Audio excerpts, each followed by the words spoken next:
Now, you have been quite firm in your relations with China that you will not subscribe to, you will not be consumed by the China phobia.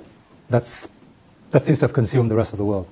Now, that's fine, but the thing is, most of this phobia is driven, as you know, by geopolitics between China and the US. And the US is a kind of country where it will not accept neutrality. It's you're with us or you're against us.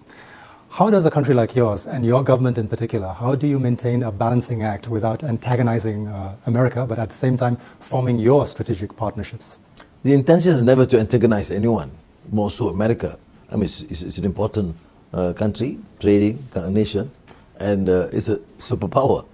But we take our position. Malaysia is an independent country, and as I've said, and repeatedly so, it is fiercely independent. And therefore, we will continue to maintain this.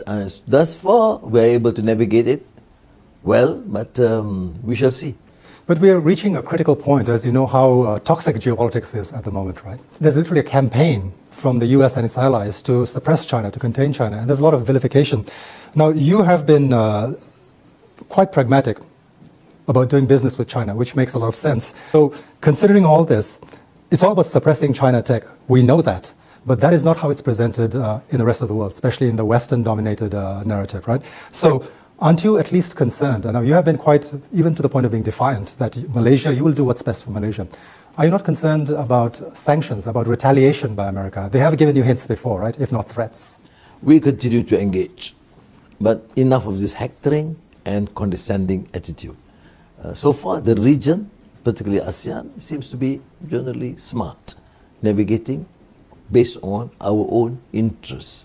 We listen, we are prepared to continue to engage, but we will not be subjected to any unilateral action.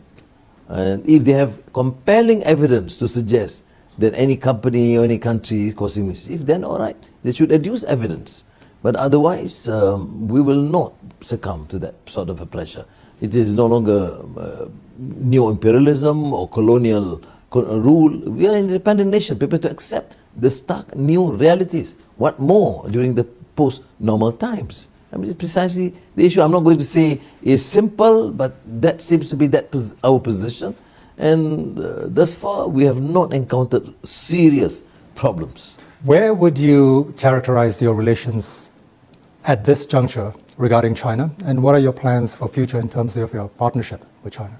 With China, I should say that has been good, and I value that. And we have agreed to exceed and expand these relations into various fields.